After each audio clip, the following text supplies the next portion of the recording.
Okay, this video is Poor Man's Way to Fight Cancer, and this is the book. Just for clarification, I previously gave a lecture by the same name, and actually somebody said, hey, why don't you make that into a book? So I'm like, okay, I'll make it into a book. And that's why, but this is not the lecture, this is the book. It was published in July 2023. And I'll start out, also I'm just going to give commentary on it. Why did I start out with the 10 Commandments of Nutrition right in the beginning? Because most books have all this filler nonsense, waste of time information in the beginning. And usually, a good writer gets to the point, something useful right from the beginning. The sooner the better. So I try to do that with my books, put something good right at the beginning. Okay, so it says, you are fat and sick because you eat the wrong food and you rub toxins on yourself. It's your fault, but that's good because it means you can fix it. Yeah, you want everything to be your fault because you can fix yourself. I mean, in this sense. Okay, subtitle of it is Cancer Picture Book because there's about 110 illustrations. I did it in color, which is a little more expensive, but the color adds a lot of things in the drawings. Okay, in the name of the starch, the fruit, and the vegetable, let us pray. The 10 Commandments of Nutrition are written in stone. Follow them and you will be born again into better body weight and better health. Starch is the true god of food. Thou shalt put no other foods before starch. Starch includes potatoes, sweet potatoes, rice, beans, oatmeal, quinoa, millet, carrots. Eat starch to satisfy hunger and to provide energy. It's the best way to satisfy hunger. Starch is the way. Starch is the entree. So instead of a meat or whatever entree, you got starch. Starch should be about 60 to 90% of your calories. In general, for most people. And again, remember, this is written for cancer patients. You could eat more fruit, but there's complexities to fruit. It's more expensive, doesn't store as well, and now there's the whole appeal issue. Okay. Commandment number 2, thine brain is a thermostat. Hypothalamic hunger center forces you to eat exactly the amount of food that you do. The hunger is set by the almighty hunger drive, and it will crush any willpower attempts to change. Eat less and exercise more is the mantra of chumps. It doesn't work. People who try eat less and exercise more, they have problems. You have to change what you eat. The thermostat can only be reset by changing what you eat. And you don't need to count calories. Just eat the right foods and the body will correct itself.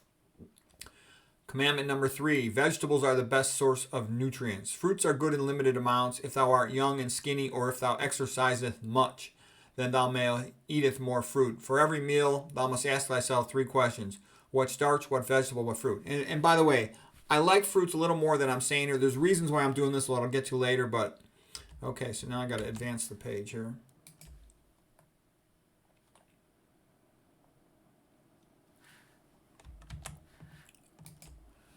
Plants provide what you need to spread your seed. Plants foods optimize your sex appeal.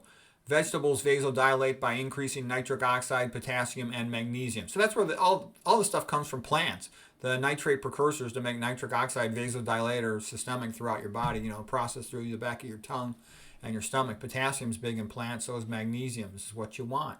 The opposite of meat and processed food that's high in sodium. Better blood flow gives you the glow of vitality. Yeah, vegans look younger. That's one of the big reasons why. It's not a diet, it's a way of life. You don't just do this for a month. You do it every day the rest of your life. Commandment number 6, thou shalt not eat meat. Meat makes you fat. Milk is liquid meat. Cheese is meat jello. When you eat cheese, you look like the animal where it came from. Pizza looks the same on your plate and your arteries. That's what atherosclerotic plaques look like, a cheese pizza. Like atherosclerotic plaques. Meat causes leaky gut. Xenocylitis, foreign inflammation due to the new 5AC. Okay, inflammation, autoimmune disease, the sialic acids on the glycocalyx. Meat causes constipation, abdominal pressure syndrome. Meat causes iron overload, estrogen overload, and tumor promotion. Yeah, a lot of people say, oh, isn't meat macho? No, meat is an estrogenic thing, the net result of it causing estrogen overload. Okay, thou shalt not eat oils. Oils are liquid fat and they make you fat. Oils are tumor promoters. If you must go to a restaurant, then choose the buffet and eat your salad without dressing. Skip the dressing and you will look better undressed. Salad dressing is for pussies. Sodium is for dummies. It causes hypertension. Okay, you don't need these things. Once you get not used to not having them, you'll be glad you don't. Okay, thou shalt not commit adultery with junk food and fast food. Commandment number 9, thou shalt not bear false witness against the vegan diet. There are 2 kingdoms of food. The vegan kingdom is the land of the healthy aging, like the Tarahumara, the Okinawa, and the Yanomamo, the rural Kenya, Sardinia, and Loma Linda. The meat junk food kingdom is the land of the fat and the sick, like the Pima and most Americans. You may ask, what about the fat vegans? They have fallen into temptation of oils and sweets, the siren song of philosophic vegans.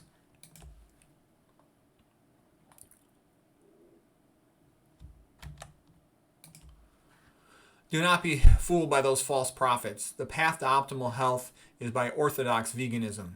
Low sodium, low fat, whole food, 100% organic, 100% vegan, starch-based, with no oil, caffeine, alcohol, or sweets. Does that sound like too much effort? Get thee an attitude of gratitude. Heal your objections to veganism and it may heal you. When the rest of your age cohort is fat, diabetic, woodless, hooked on hypertension pills, mentally slow, and worried about open heart surgery, you'll be waking up with a wood, and the only question will be whether to bop the bishop or bang the Betty. Starch has saved you. Thou shalt not covet thy neighbor's plate of GMO-fed, hormonally hypertrophied, antibiotic assaulted, hexane extracted, MSG marinated, trans fat fried Frankenstein food. Welcome to health purgatory. Restore hope, all ye who enter. In middle age, I found myself in a dark wood and the path was lost. Dante from the Divine Comedy. So the joke there is, in Dante in the Divine Comedy says, abandon hope, all ye who enter. So that's great about vegan. You're heading into, middle age and elderly years, and instead of always being a downhill slide with vegan, you can stabilize things a lot, often improve. Okay, you can make it to health paradise. The theme song is Winners Eat Starch and Fruits for six-pack abs and a horn that toots. Thesis, become a vegan again or you're effed for health. Plant eaters are healthier because that's what we're made to eat. Premium fuel for premium performance. Everything in the body runs better with good blood flow and good nutrients. The motto, vegan today, vegan tomorrow, vegan forever. Okay, and I got that from Augustus Welby Pugin. He was the great architect of the Victorian Renaissance in Catholic architecture, designing all the cathedrals. And he said, Gothic today, Gothic tomorrow, Gothic forever.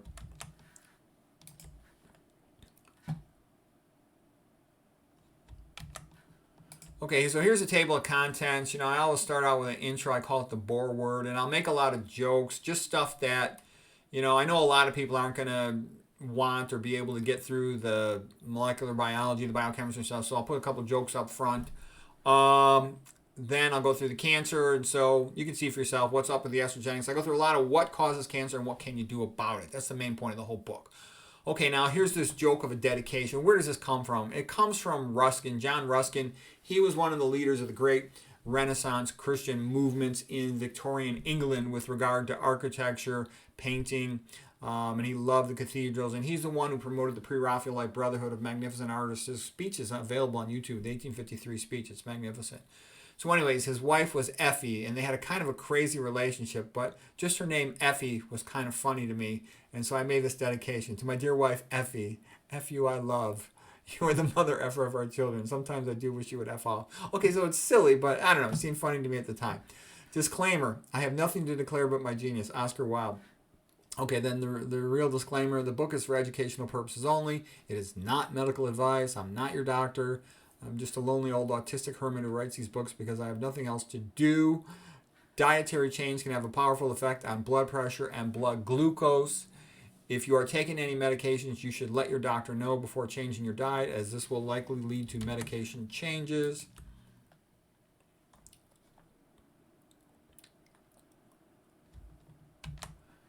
Okay, now we're in the foreword. Okay, for the foreword, and basically the point of it is most people are just sick and pathetic, eating the sad diet, the paleo diet, some version of this, and they have all the Western diseases. All these diseases go together. It's the same cause, the bad diet plus the toxins in the bad diet, and you know the routine: CAD, coronary artery disease, hypertension, diabetes, etc. Okay, then there's this other group, and I call it, so they're totally screwed. They're just screwed. They never get better. They just crash and burn. And all their money's taken away from them as they rapidly head towards an early death.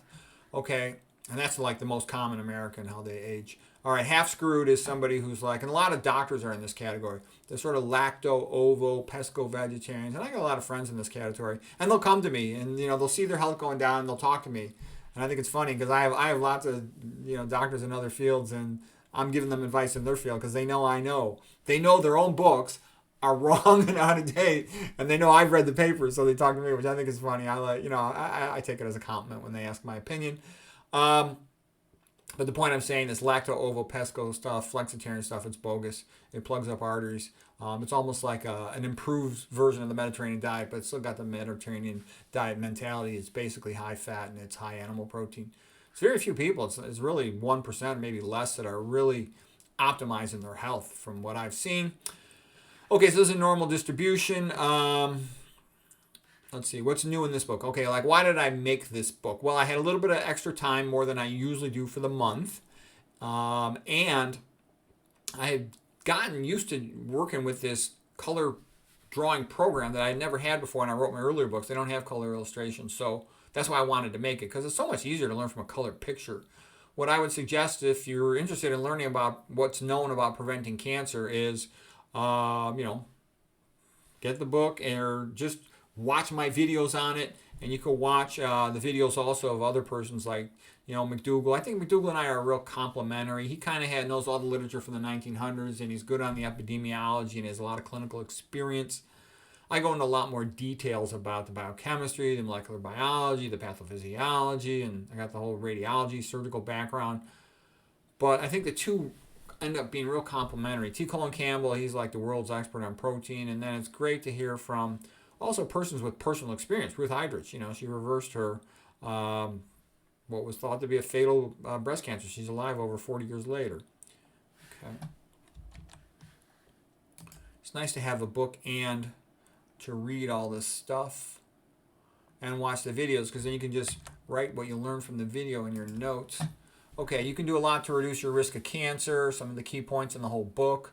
A lot that the individual can do improves long-term survival. This never gets into standard of care, because lots of the patients, you have to remember, patients who watch these videos think they're like regular patients. They're not. Regular patients in most hospitals in America, and probably most countries too, they're usually functionally illiterate. They don't read books.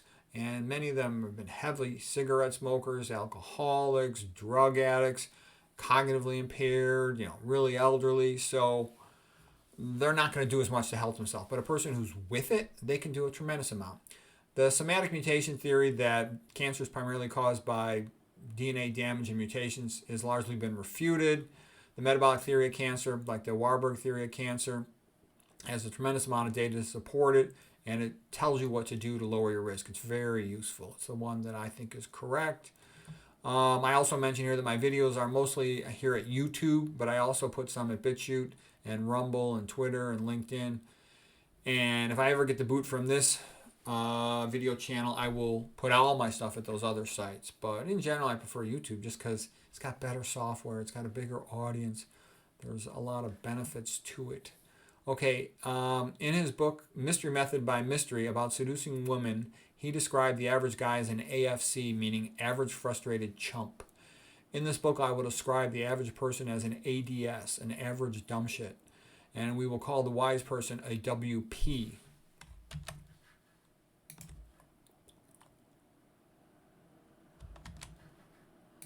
Okay, you'll say, well, why do I do that? Well, I'm trying to help people. And you got to learn to make smart decisions. I can tell you the vast majority of people, in my experience as a doctor, and I've been a doctor over 30 years, they just do stupid stuff and they have crappy outcomes, okay? Like as soon as you see a person on chemotherapy, the typical knee-jerk thing to do is to say, oh, this poor person, it's so sad. Good luck. I hope they have a good outcome. And yeah, sure, you wish them the best, okay? But what I can tell you is there's a lot of patients who go for chemo who really don't need it. They're taking chemo when they would have been better off not taking it because they were too lazy to learn about it. And there's sort of an attitude, well, the person's already, we know they're going to die, we'll just give chemo a try. But, there's reasons to do things and not do things. If you just get chemo and it's not likely to benefit, you still get the side effects, okay? So here's a quote from Chris Wark, long-term survivor of colon cancer and author of the book Crispy Cancer. He says, to just go for surgery and chemo is easy. You just sign the consent form. That's passive. To study cancer and completely change your diet, your exercise, your habits, your attitude towards life, that's difficult. That takes a lot of effort. That's an active process instead of a passive process, signing the chemo consent form. So I do like Chris Wark, and I think he's done some good things. He's especially good on the psychology of recovering from cancer. I disagree with his advice on olive oil. I recommend to avoid all oils. I think it's just highly processed liquid fat. Okay, let me go to the next slide here and see if my program's is the way it should be here. What's going on here?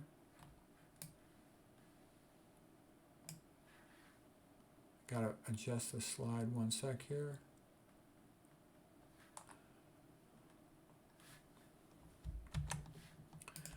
Okay, the typical ADS, average dumb shit, is all emotional when they get cancer. Oh my God, I've got cancer. I'm going to fight this thing. Doctor, please get it out of my body. Cut it out. I want surgery. That's very stupid. Okay, the cancer has probably been sitting there for years, if not decades. And to just rush to surgery without knowing if you need surgery, that's not smart. And to just agree to chemo without figuring out what is the likelihood it'll increase my 5-year survival, my 10-year survival. It's very smart to do that, and I can tell you hardly anyone does. These are famous last words of people who end up with problems and disappointing outcomes. Just cut it out. Yeah, I'll take the chemo. No, you have to think about it. What is the risk-benefit ratio? The wise person knows that cancer has probably been there at least a decade. They know they got some time to study. Cancer only works well for a few types of cancers: leukemias, lymphomas, testicular cancer, small cell lung cancer, and a couple other ones. But it often does not work for many of the most common cancers. So, unless chemo was going to provide a big benefit, like it's shown to produce more than 30% increased 5-year survival or 10-year survival or something, then me personally, I wouldn't do it because it's guaranteed to give you unpleasant effects. Whereas most people just sign up for it. They have no idea what the likelihood of improvement in survival is going to be. Just because it shrinks the size of the tumor, that doesn't mean you're going to survive longer. There could be stem cells underneath the shrinkage of the daughter cells, and they're just going to come back. Okay. So like I said, in the past, whenever I saw a chemo patient with a bald head, I immediately feel sorry for them. And I still do. But now I say to myself, they're often just an ADS who didn't really read about their disease. And, life's rough if you're smart and you're careful. If you're stupid and you're lazy, it's a lot worse.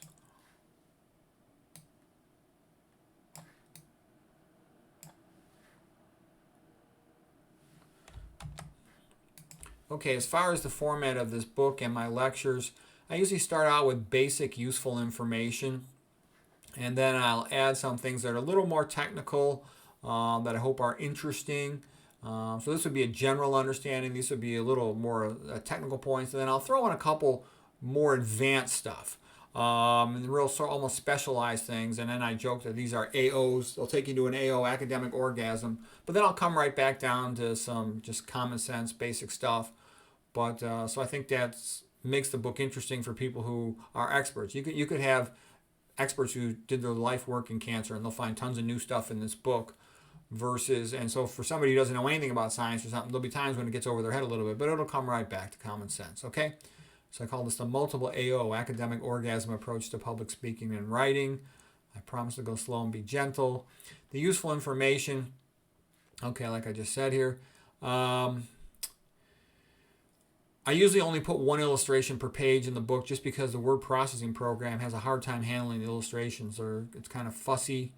And it's almost like dealing with a crazy girlfriend if you don't limit it to one illustration per page most of the time.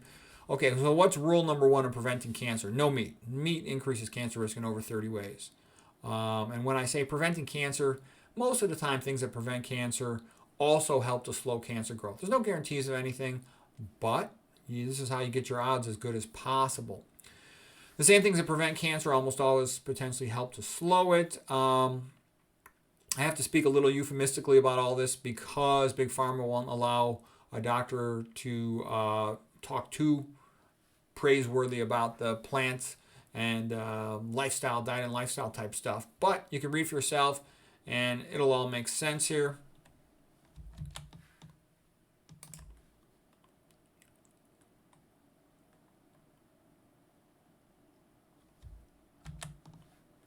And everything in here, I do it already. That's one reason why I don't screen for cancer, because I'm already doing everything I can to minimize my risk. I live the anti-cancer lifestyle to the max. I'm proud of the fact that I'm aging better than all the people I know at my own age. I'm 59, and especially more than my wife. And I joke about my wife. I mean, men joke about their wives. Every time I talk to guys about conversations, men always joke about their wives. There's a weird thing in society. I get all these brainwashed liberals. It's like, oh, you made a joke about your wife. Yeah, no shit. I mean, guys joke about that. What am I supposed to do? I mean, she gets all my money. All I get to do is make a couple jokes once in a while. Believe me, she has a better deal than I do. I wish I was married to myself. I'd be a lot wealthier. Let's see. What else here? In our younger days, we once went to a party, and my wife said to me, "Do you know what people think when they see us?" I could tell she was up to no good, but I played along. What? She said, "What is such a beautiful woman doing with such an ugly man?" I said, "I thought they were thinking, what is such a smart man doing with such a stupid woman?" Now that I'm the better looking one, I could have taken advantage of the situation by sleeping with her friends, but I didn't because I don't want to ruin those friendships for her. And she likes to visit them, and it gets her out of the house, so I get some peace and quiet. Okay. And I'm just joking, okay? I can joke, all right? Don't get bent out of shape. There's also this idea in modern society, oh, toxic masculinity. That's like a Marxist psyop just to feminize everybody, make them into a bunch of wimp sissies so that they will allow slavery to be imposed upon them, modern communism, okay? So, that's how men are. We've always been this way. We joke about our wives, and then that'll be the guys who protect you, okay? I'm an old man now, but I can tell you, I knew the young guys when I was young, and they were all macho guys. That's sort of normal for a young guy. This modern stuff is all new. We're not going to talk about that too much here, but this is all new, this idea that men and women are so similar. They're not, number one, for real, and it was more widely acknowledged that they were not in the past. Okay, here's a graph of cancer and Western diseases versus dietary animal protein. And the idea for this graph comes from the work of T. Colin Campbell and his book, like the China study, as well as his lecture. But basically, here it is. The more animal protein a person eats, the more cancer they get. And so you look in the westernized countries that eat a lot of meat, they got tons and tons of cancer. You go to some of these eastern countries where they eat mostly rice, fruits, and vegetables, they got hardly any cancer. And then what was initially a little confusing about it is it correlates with animal protein, it correlates with saturated fat, but saturated fat is really like a marker for animal protein because saturated fat mostly comes from meat. It correlates with dietary cholesterol, but why is that? Because dietary cholesterol is increased by both animal protein, the leucine and methionine inducing an anabolic phase in the blood, as well as by the high saturated fat. Okay, and it's also, you can correlate it with IGF level, insulin-like growth factor, or you can correlate it with high insulin level, meaning insulin resistance, because they all go together. They're all the same thing. Animal protein, with its amino acid composition being different than plants, there's more leucine and methionine.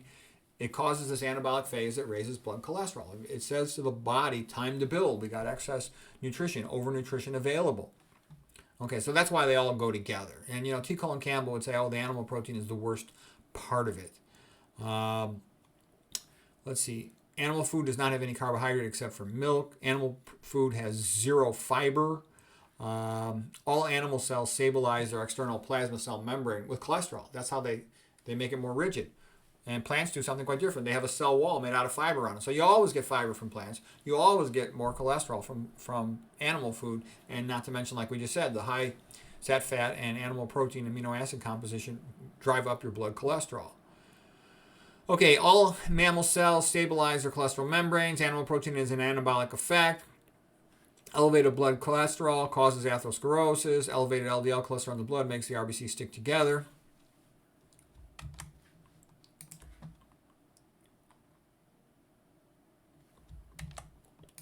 Animal protein causes activation of mTOR. mTOR is mammalian targeted rapamycin, also called mechanistic targeted rapamycin, and it's like a contractor getting ready to build a building. It needs all its building materials available. And this is a real key step. This is one of the most important things you can know about cancer, is when mTOR has all its building materials available, like a building contractor, it says build, which in this context is the cell replicate itself. A cell has to double its contents before it's able to replicate.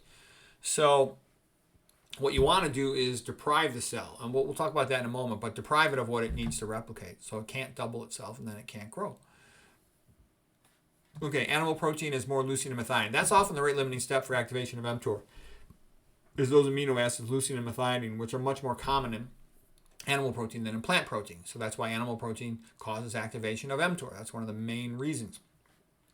The prevention of mTOR activation strategies, like the Fabian strategy. So what was happening when the Romans were fighting Carthage in the Punic Wars is that Hannibal, the general leading Carthage, was just kicking their butts.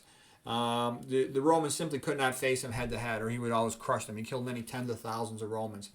And then they've had to find somebody in Rome who could protect them from Hannibal, because Carthage was going to take over the city of Rome.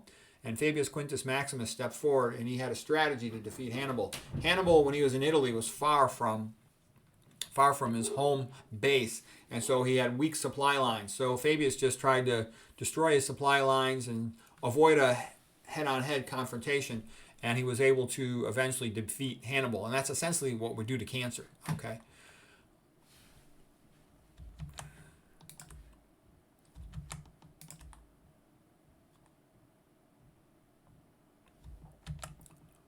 Okay, here's another graph idea from T. Colin Campbell's research. Cancer deaths, or actually I don't know if this one's from T. Colin Campbell. It might be. I'm not sure about that. But cancer deaths over time. Red is the men. I don't think this one's T. Colin Campbell, but I got one more graph I think that I learned from his research. Cancer deaths over time. You'll hear about the so-called war on cancer, all this BS. There's barely been a dent in cancer survival. Now people are going to tell you, oh, cancer survival is improving. Not really. What you got is a lot more patients are diagnosed early from early screening mechanisms. So if you look at them, you got what's called a lead length bias, whereby you diagnose them earlier in their course, but is their actual course of how long they were going to live anyways changing? Not much. I mean, there's a few cancers that respond well to treatment and benefit significantly, but overall, it's not much. Cancer is still treated the same way as when I was a young guy. Lots and lots of chemo, lots and lots of surgery, occasional radiation. And don't get me wrong, in some contexts, that can be helpful. But what I'm trying to say is it's really kind of simple-minded. And there's next to zero discussion of the effect of diet and lifestyle on the individual. And for example, there was that guy out of Harvard, Suresh Mukherjee, real bright guy, Rhodes Scholar, and he wrote his book, and he had less than a paragraph. He wrote this, The Emperor of All Maladies, Cancer, and he had less than a paragraph on nutrition, which is a joke, okay? And that's what I'm saying. Here's a guy who trained at Harvard, Rhodes Scholar, and he's an oncologist, and he doesn't know anything about nutrition or toxicology.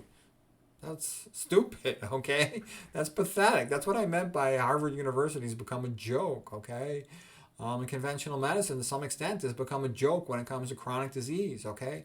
If most disease is caused by diet and toxins, and you don't know anything about diet and toxins, how much do you really know about most diseases? You don't know much, okay? And of course, it's chemo super profitable, and that's been one of the reasons why.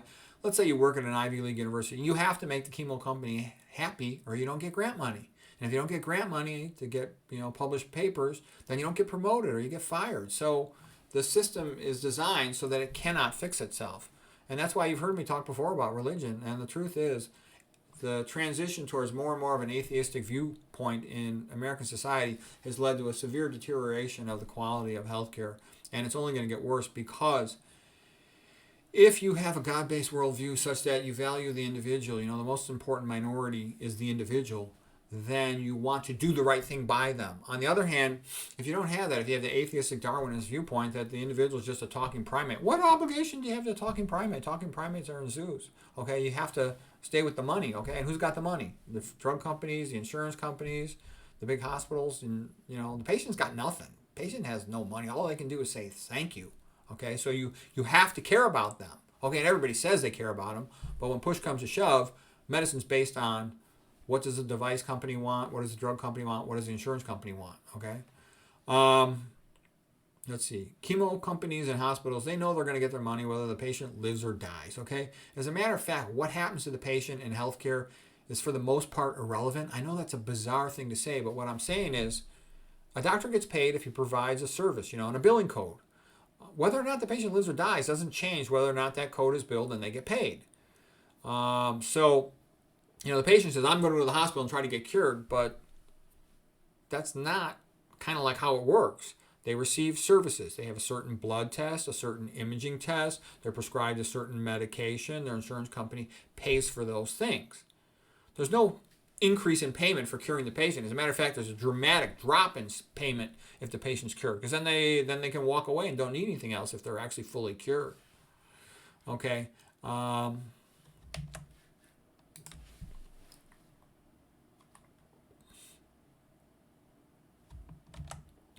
also made the point, high-functioning people can do a lot to help themselves, but they're relatively uncommon. And so that's why everything's based on standard of care for people who cannot help themselves at all. They simply take their pill or have their surgery.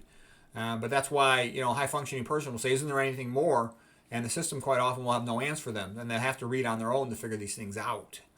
Learn about nutrition, toxicology, stress management, etc. The ADS patients, they cannot do this. They don't have the intellectual curiosity or literacy to learn that much. And I will say this, I know lots of doctors that will never read a book. So somebody who, has not pursued education after the high school level or didn't seriously pursue it at the college level, you think they're going to read a book? They don't. I've been amazed. I got lots and lots of friends with graduate degrees who don't ever read a book.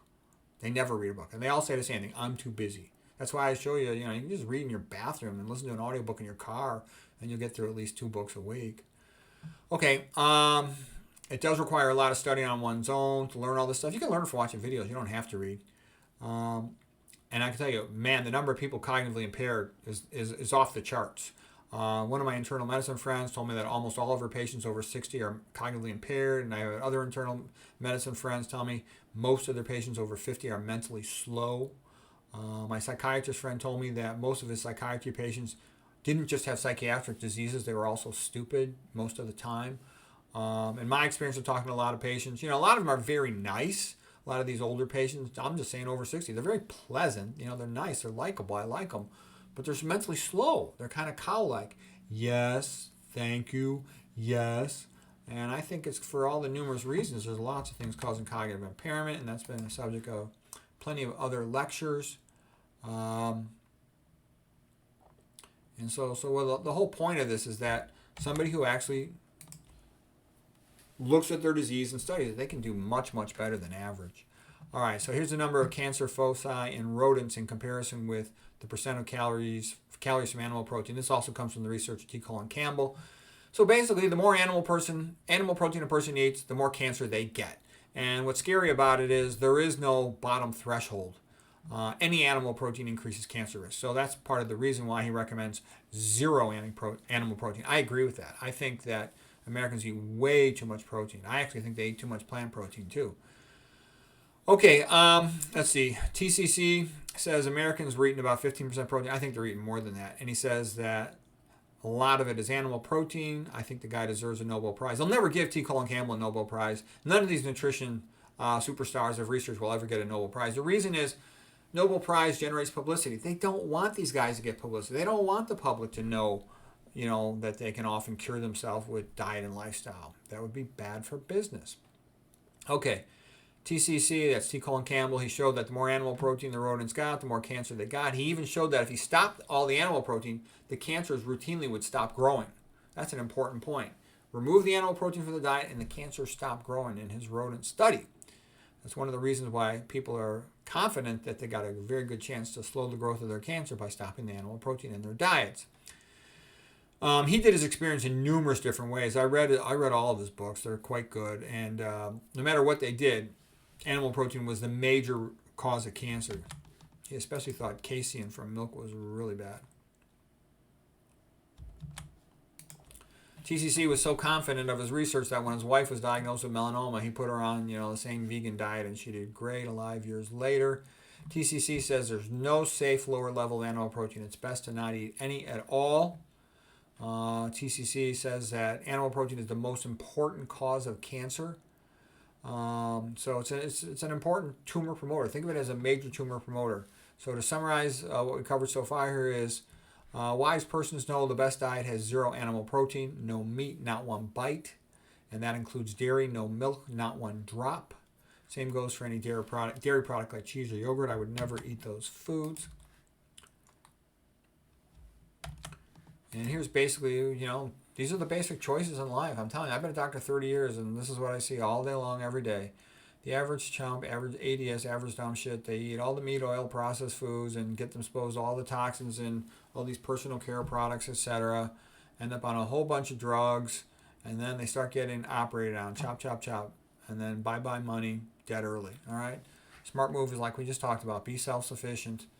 Get the diet fixed. That's the most important thing. Then also, get your exercise, your sleep, etc. You've got a very good chance to live to 90 or older. The ADS types, eating the SAD diet, they're sick by their 30s or 40s. They're usually fat by then, hypertensive, pre-diabetic. You know, pills sometimes slow it down a little bit, but not that much for most of these things. William C. Roberts, if you feed a herbivore a high-fat diet, they all develop atherosclerosis 100%. Yeah, and that's what happens. All of these patients, they all got atherosclerosis. I can tell you, looking at the charts, if you told me that an American patient was 60 years old, you know, instead of typical American patient, I would automatically know that meant coronary artery disease, that meant diabetes, that meant overweight, that meant hypertensive, and probably a whole bunch of these other things: kidney stones, gastroesophageal reflux, impotence. Okay, humans are herbivores. If you feed them a high-fat diet, they all get atherosclerosis. Atherosclerosis blocks arteries, and then that'll decrease oxygen delivery to the tissues. Lack of oxygen delivery is called hypoxia. Mild hypoxia tends to cause cellular dysfunction. When it's more severe, a lot of cells will die. That's called necrosis. If it's sort of an intermediate amount, then they get apoptosis. So necrosis is sudden death, all right? Apoptosis means they're not getting enough oxygen relative to their metabolic rate, and then they just gradually die. That's a very common thing in people's brains. Normal apoptosis is a slow death where the cell can recycle itself, so its chemical constituents are reused by other cells.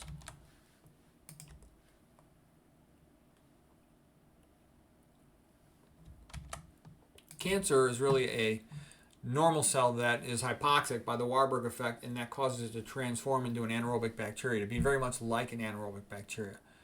And this is called the Warburg effect. Otto Warburg from Germany, he won the Nobel Prize in biochemistry in 1931. And this is called the Warburg effect. It's one of the keys to understanding cancer. So the graph kind of all comes down to this. Basically, you eat the American diet, the SAD diet, standard American diet, and you end up with, you know, lots of sat fat, moderate amount of oil, moderate amount of sodium, and they end up with lots of diabetes, hypertension, heart attacks, impotence, cancer. That's all the classic Western diseases. You look at the East Asians, things like Japan, Korea, China, the predominantly rice diet. Rice is only 1% fat. Because it's so low in fat and they eat a lot of fruits and vegetables, that compensates for the fact that the sodium's off the chart, often 12 grams a day or more. Normal is only 200 milligrams a day. And they often smoke cigarettes. So because of that, they get a lot of atherosclerosis intracranial. That's the Asian pattern of atherosclerosis, intracranial atherosclerosis associated with a lot of strokes because they got all this hypertension. South Asians like India, their problem is they tend to eat lots of fried foods, and the fried foods, they get some sat fat also from the dairy, the ghee and whatnot, but that really increases the risk dramatically of diabetes, and as well as a lot of these Western type diseases, hypertension, myocardial infarction, impotence. So that's a big mistake in their diet. And who wins the game? Low fat, low sodium vegan, as usual. They're very low in their risk of diabetes, hypertension, myocardial infarction, heart attack, stroke. So that's how you win the game of health. Okay, and the standard American diet is how you lose the game of health, like we showed. This vegan diet, you know, it's about as good as you're gonna do. It's like winning the lottery. You get all your ducks in a row.